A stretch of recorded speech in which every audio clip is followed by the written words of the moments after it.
Hello everyone, and welcome to this press conference. Bonjour à tous et bienvenue à cette conférence de presse. Before we begin, please ensure that your mobile phone is on vibration or silent mode. Avant de commencer, veuillez vous assurer que votre téléphone mobile est en mode vibreur ou silencieux. Also, to prevent any feedback incident that could cause injuries, a reminder to all person attendees, you must keep your earpiece away from microphones at all times. Avant de débuter, nous rappelons à tous les participants en présentiel qu'afin d'éviter tout incident acoustique pouvant causer des blessures, vous devez à tout moment garder votre oreillette éloignée de tout micro. To my left, I have Lise Maisonneuve, the Commissioner of the Commission on the Future of Sport in Canada, along with the Commission's two special advisors, Noni, Classen and Andrew Pipe. À ma gauche se trouve Lise Maisonneuve, commissaire de la Commission sur l'avenir du sport au Canada, ainsi que les deux conseillers spéciaux de la Commission, Noni, Classen and Andrew Pipe. The Commissioner will share her remarks and go over some key highlights in the Commission's preliminary report. Following her remarks, we will go into a 10-minute question period. If some questions cannot be answered today due to the time constraint, please follow up with the Commission's media relations team by email. La commissaire prononcera une allocution et passera en revue les points saillants du rapport préliminaire. Après son allocution, nous passerons à une période de questions de 10 minutes. Si certaines questions ne peuvent pas être répondues aujourd'hui en raison de contraintes de temps, veuillez faire le suivi avec l'équipe de relations avec les médias de la Commission par courriel. Madame la commissaire, la parole est à vous. Merci.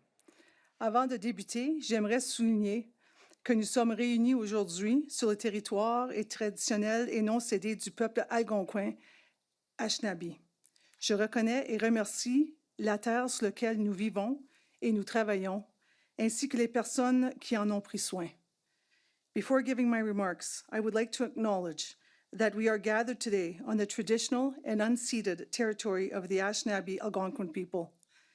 I acknowledge and give thanks to the land on which we live and we work, and to the people who cared for it. Le Canada est une nation sportive.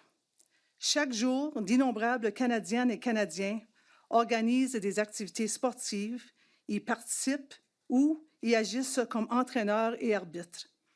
Le sport et l'activité physique font partie intégrante de leur vie. Sport and physical activity are an essential component of Canadian culture, pride, and identity. From community playgrounds to championship podiums, Canadians actively participate and celebrate sport from the grassroots to the world stage, bringing us together as a society. Although sport has multiple benefits, including for the health and well-being of Canadians, these have escaped many. The Future of Sport in Canada Commission was established in May of 2024, following several major reports, including 2 parliamentary committee reports regarding, amongst other things, allegations of maltreatment and abuse in Canadian sport. While others may have examined, in part, some of the issues plaguing the sports system, the Commission constitutes an independent, comprehensive review of the Canadian sports system as a whole. The Government of Canada gave us a mandate that is twofold. We were asked to review the Canadian sports system and make recommendations to the Government of Canada to improve, 1, safe sport, and 2, the sports system in a trauma-informed environment. Early on in our work, it became clear to us that the 2 parts of our mandate are closely interconnected. A robust, well-governed, and well-supported sports system is essential to the creation of safe and inclusive sport environments. We have also come to understand that this twofold mandate is extremely broad, given the complexity of the sports system in this country. Indeed, in the last year, we met approximately 825 people. Some of these meetings took place during the Commission's cross-country discussions and roundtables, which were held in 13 cities across 9 provinces and territories. We spoke with representatives from all 13 provincial and territorial governments, as well as representatives from the federal government. We also met, amongst others, with victims and survivors, athletes, coaches, parents, administrators, experts, academic, and representatives from a wide variety of organizations across all levels of the sports system. These include national, provincial, and territorial sport organizations, along with multi-sport services organizations. We received over 1,000 written submissions and documents from participants and members of the Canadian public. The first finding that emerges from this engagement process is that the Canadian sports system is in crisis. As many have told us, it is broken. Le premier constat qui se dégage de notre travail est que le système sportif canadien est en crise. Comme plusieurs nous l'ont souligné, il est brisé. Les défis que nous avons entendus des Canadiens et des Canadiennes sont aussi profonds que nombreux. Ils sont comme suit. Un manque de protection pour nos enfants, des abus et de la maltraitance répandus dans les milieux sportifs au pays, et ce, à tous les niveaux de l'échelle locale jusqu'à la scène nationale. Une culture du silence qui dissuade souvent les individus de s'exprimer par peur de subir des représailles. Un manque de leadership et de vision stratégique à l'échelle nationale. Une prolifération des organismes sportifs et un désalignement à tous les niveaux du sport. Un financement largement insuffisant et axé sur le sport de haute performance. Des pratiques de gouvernance déficientes, une exclusivité marquée et un manque de transparence au sein des organisations sportives, un manque d'accès et d'opportunités pour un bon nombre d'athlètes, mais particulièrement pour les para-athlètes, les personnes noires, autochtones, de couleur ou issues des communautés LGBTQI+. Des stratégies de prévention telles que les registres publics qui ne sont pas uniformes pour favoriser des environnements sportifs sécuritaires et prévenir la maltraitance. Et plusieurs mécanismes de plainte non uniformes pour administrer les plaintes et les politiques en matière de sport sécuritaire. The challenges that we heard from Canadians are as profound as they are numerous. They are as follows: lack of protection for our children, widespread abuse and maltreatment within sport environments across the country at all levels, from grassroots participation to the national stage. A culture of silence that often discourages individuals from speaking out for fear of retribution. A lack of leadership and strategic vision nationwide. A multitude of sport organizations and misalignment across the system. Scarce funding, disproportionately supporting high-performance sports. Inconsistent governance practices across the sports system, and a lack of transparency within sport organizations. Lack of access and opportunity for many, but more particularly for para-athletes, Black and Indigenous and people of color, and those of the 2S communities.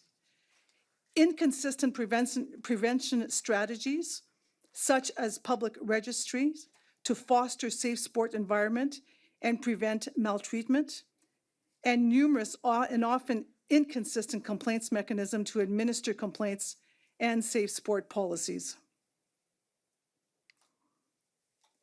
These deeply ingrained issues give rise to conflicts of interest, favoritism, a win-at-all-costs thinking, and a pervasive fear of losing funding across the system. Together, they fuel a long-standing culture of silence in sport, a culture that has persisted largely due to the historical normalization of harmful practices, entrenched cultural norms, power dynamics, and the lack of diversity of some sporting environments.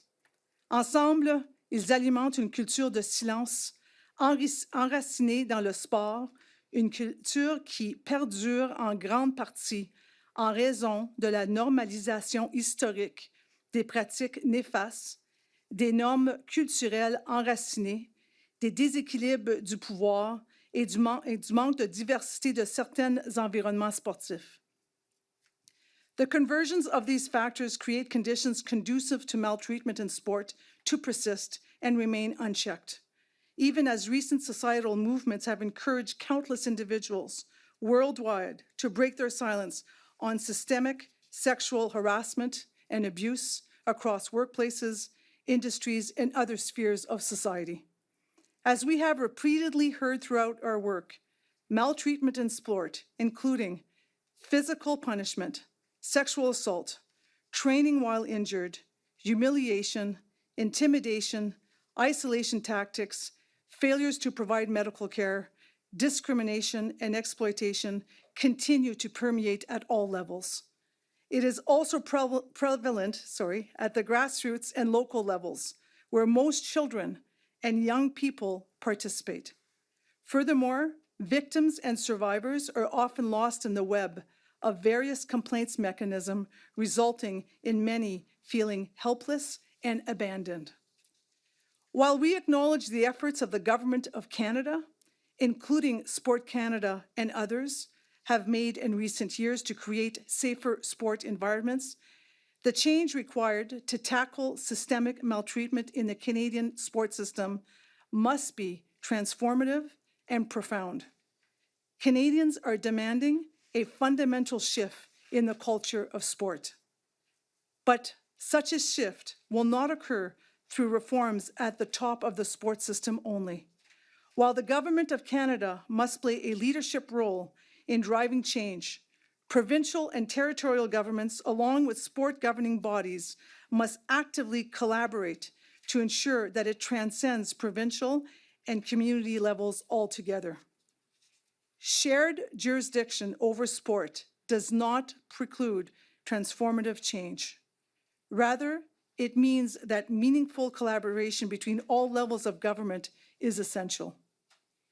Our preliminary recommendations seek to, 1, implement an integrated sports system spanning from the national to the grassroots levels, and 2, establish a harmonized safe sport approach.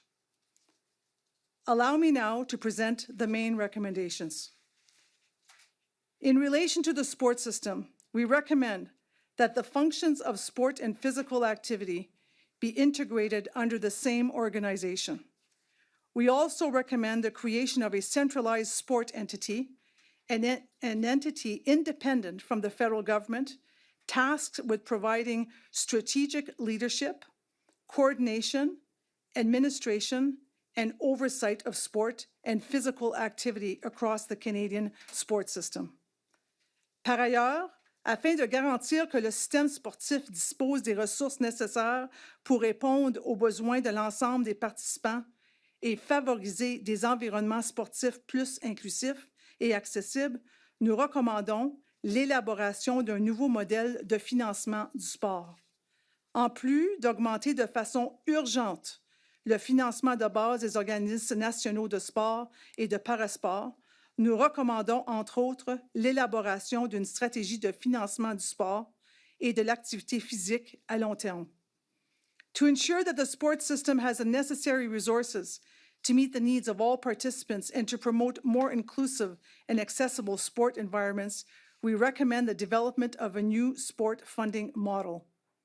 At the level of sport organization, we recommend that federal funding be made conditional on compliance with enhanced governance requirements, going beyond those set out in the Canadian Sport Governance Code.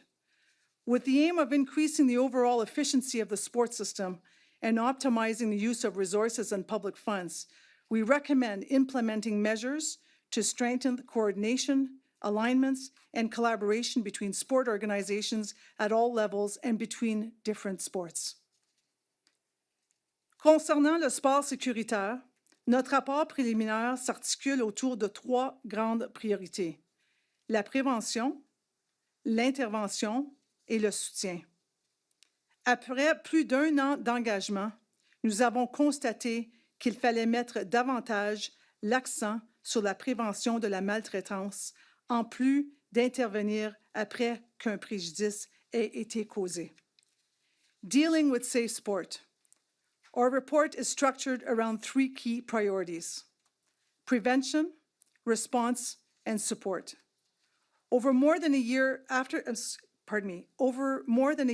engagement, we found that greater emphasis must be placed on preventing maltreatment, in addition to responding after harm has occurred. As a result, we recommend the development of a national safe sport education program for delivery to all individuals involved in sport organizations that receive federal funding. We also recommend that the Government of Canada either mandate background screening requirements or develop, in collaboration with relevant participants, a standardized background screening policy for adoption by sport organizations receiving federal funding. For both measures, we explore ways to expand the requirements to provincial, territorial, and community-level sport organizations. To further reinforce prevention efforts, we recommend establishing a nationwide public registry of individuals whose ability to participate in sport has been restricted.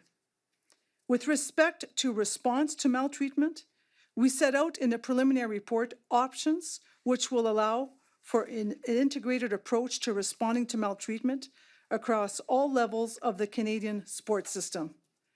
Amongst the various options, we propose that the Government of Canada collaborate with its provincial and territorial counterparts to establish a national safe sport authority or tribunal responsible for enforcing federal, provincial, and territorial safe sport legislations to be enacted by their respective legislators.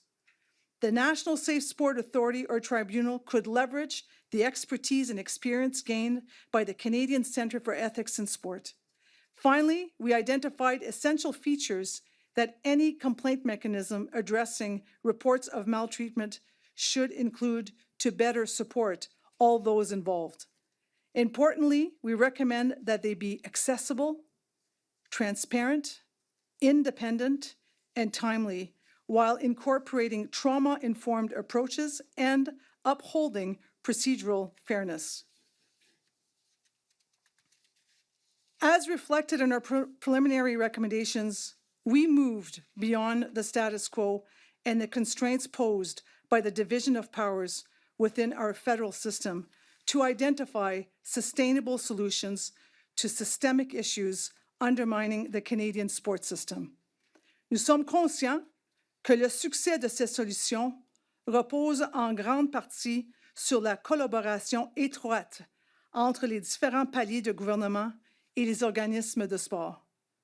Or, les gouvernements, ainsi que les Canadiennes et les Canadiens, nous ont manifesté une véritable volonté de s'unir pour mener une réforme qui bénéficiera à tous les participants au sport à travers de notre pays. Governments as well as Canadians have expressed a genuine willingness to come together to carry out a reform that will benefit all participants in sport across our country. Although the release of the preliminary report marks an important milestone in the Commission's work, our mandate is far from complete. As the title of the report says, these are very much preliminary recommendations. Indeed, in a few weeks, the National Summit on the Future of Sport will take place in the nation's capital. This event will provide invited participants with the opportunity to deliberate, either in person or virtually, or on our preliminary findings and recommendations. Furthermore, an online feedback form has been made available to allow everyone to share their perspectives with us. All of this feedback, both from the summit and the online form, will be considered before the Commission submits its final recommendations to the Government of Canada. To conclude, the Canadian sports system is currently at a crossroads. This situation is largely due to the courage of victims, survivors, and witnesses who dared to speak out against abuse, harassment, and discrimination in sport, thereby prompting governments to act. We are all indebted to them, as their courage will contribute to building a revitalized, inclusive, and safe sports system for future generations. En conclusion, le système sportif canadien se trouve actuellement à la croisée des chemins. Cette situation est en grande partie attribuable au courage des personnes victimes et survivantes et des témoins qui ont osé dénoncer les abus, le harcèlement et la discrimination dans le sport, incitant ainsi les gouvernements à agir. Nous leur sommes tous redevables, car leur courage contribuera à bâtir un système sportif revitalisé, inclusif et sécuritaire pour les générations à venir. Nous devons saisir cette occasion. Nous avons entendu des gens qui souhaitent un meilleur système et souhaitent collaborer. Il est clair pour nous que les Canadiennes et les Canadiens se soucient du système du sport et de l'activité physique et souhaitent un système sportif sécuritaire et dynamique. Le Canada peut être un chef de file. Il est temps pour le Canada de briller sur le podium, mais aussi partout au pays, dans les arénas de hockey, les terrains de soccer, les clubs de gymnastique et les terrains de pickleball, seulement pour en nommer quelques-uns. Bâtissons sur l'élan en cours. We must seize this opportunity that we have. We heard that people want to have a better system and are interested to work together. It is clear to us that Canadians care about sport and physical activity, and they want a safe and vibrant sports system. Canada can be a leader. It's time for Canada to shine on the podium, but also across this nation in hockey arenas, soccer fields, gymnastic clubs, pickleball courts, just to name a few. Let's build on the current momentum. Merci. Thank you, Miigwech. Merci, Madame la Commissaire. We will now begin the question period. As we only have 10 minutes, please, we ask that you limit yourself to one question and one follow-up. For the reporters in the room, we have 2 mic stands on either side of the room. For those of you that are joining us online, we ask that you please use the raise hand function on Zoom and turn on your camera when asking your question. Before asking your question, please state your name and media outlet. We will start with the journalist standing by the microphone on your left, and then we will alternate. Donc, nous allons maintenant commencer la période des questions. Étant donné que nous avons seulement 10 minutes, merci de vous limiter à une question et une question de suivi. Pour les journalistes qui sont présents dans la salle, il y a 2 micros aux 2 côtés de la salle. Et pour ceux qui sont avec nous en ligne, merci d'utiliser la fonction de main levée sur Zoom et de bien allumer votre caméra lorsque vous posez votre question.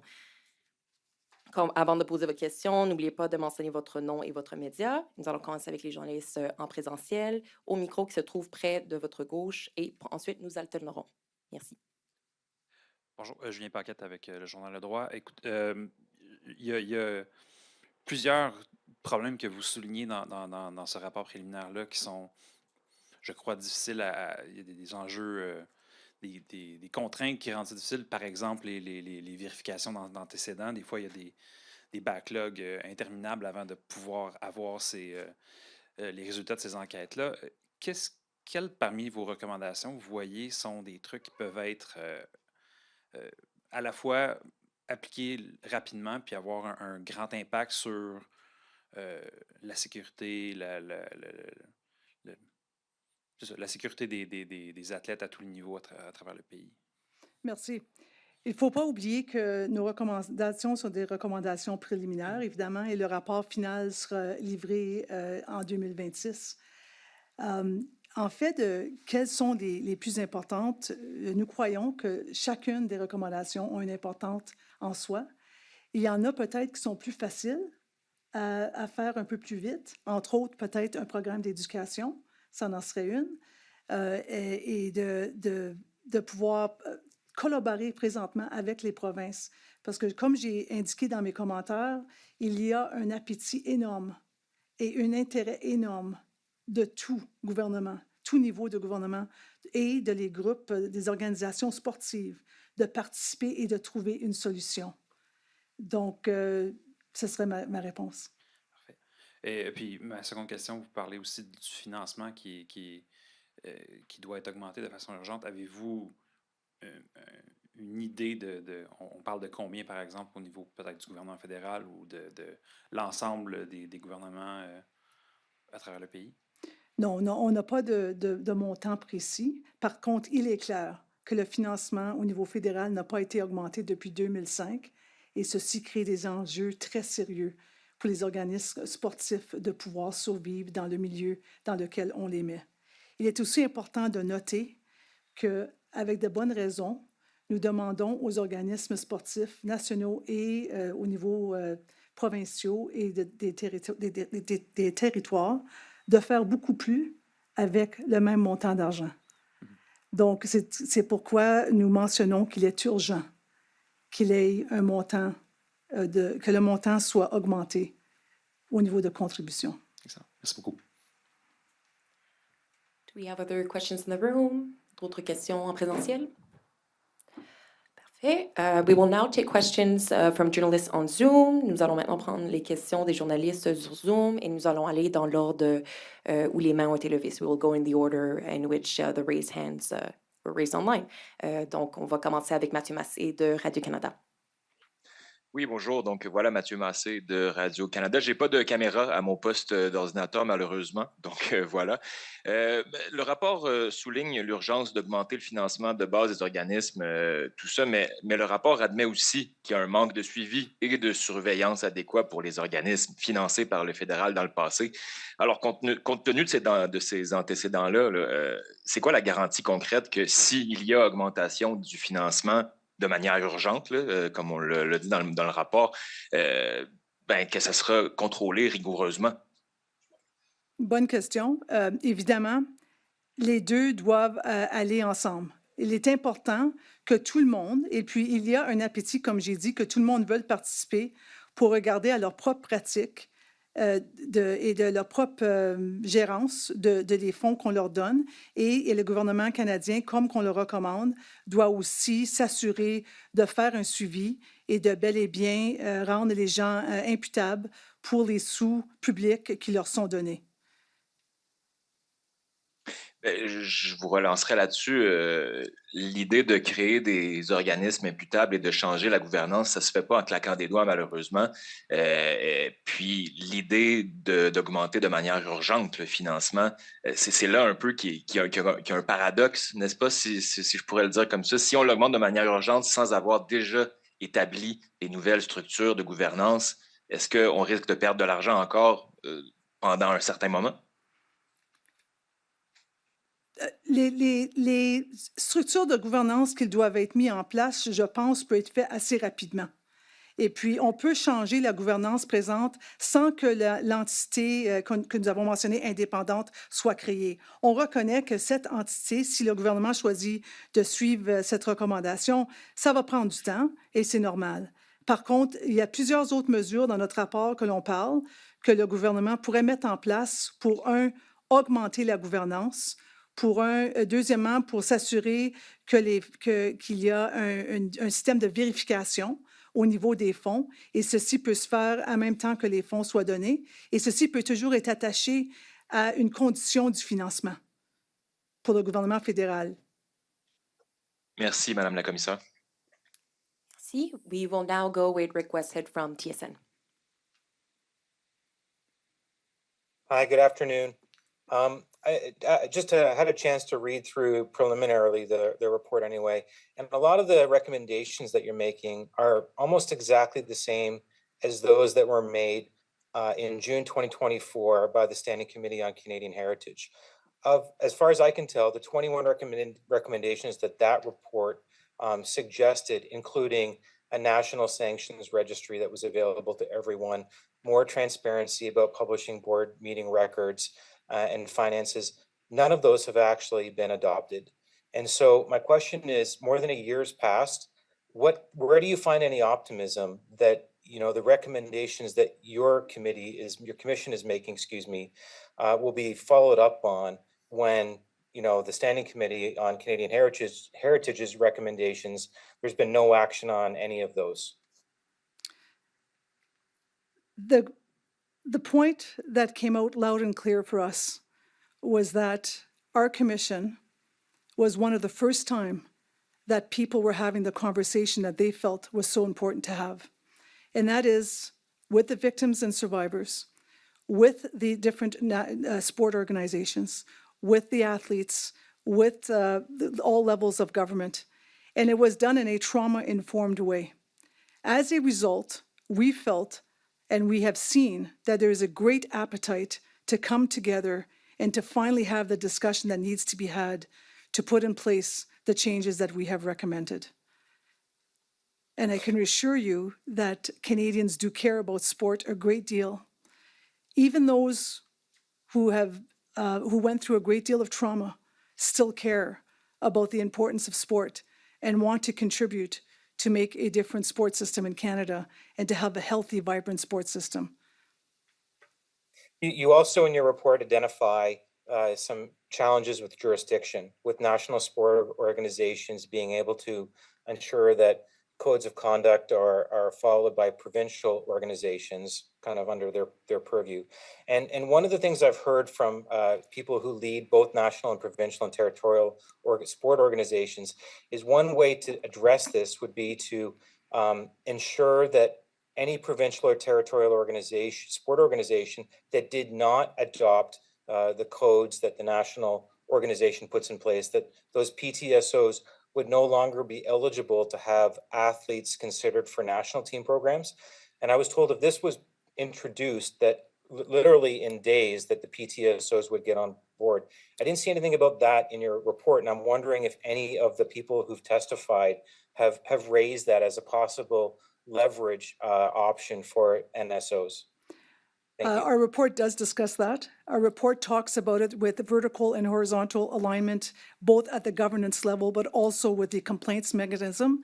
We have made suggestions on how the federal government can work with the national sport organizations and the provincial and territorial sport organizations to get them to do exactly that, to get them to adopt the UCCMS and for them to be bound by the same rules of the UCCMS, and we even go further by suggesting different entities that could actually be, we can have a uniform centralized system in Canada to deal with complaints mechanism so that it is transparent, open, and that people understand where to go. Thank you. We have time for one last question, so we will go with Gemma Carton-Smith from the Canadian Press. Hi there. Building on Rick's question a little bit, I was interested in this national entity that you propose to kind of oversee administration of safe sport. What kind of teeth do you see this organization having in order to do that work? You'll note that in the report that we offer different suggestions of what this central entity could be and exactly where it would stay. We based a lot of our findings also on other international countries who have a similar entity. And of course, these are preliminary recommendations, and we are looking forward to hearing from others as to what exactly should this entity do, where should it lie, and how can it actually have teeth the way that you are asking. Additionally, you talked in the report about the need for a better funding structure. Can you expand a little bit on that? Is it the fact that the money isn't going to the right places or that there isn't enough money to go around? We have heard both. Canadians have expressed both, that often the money comes in piecemeal. Often the funds are given under different programs and projects, and it needs to be streamlined a bit better. So we have heard both, that there's a lack of funds and that the process to obtain the funds should be better than it is. Merci. C'est ce qui met fin à cette conférence de presse. Pour toute autre question, nous vous invitons à faire le suivi avec l'équipe des relations médias de la Commission. This concludes this press conference. For any further queries, we invite you to follow up with the media relations team at the Commission. Merci beaucoup. Bonne journée. Thank you. Have a great day. Merci.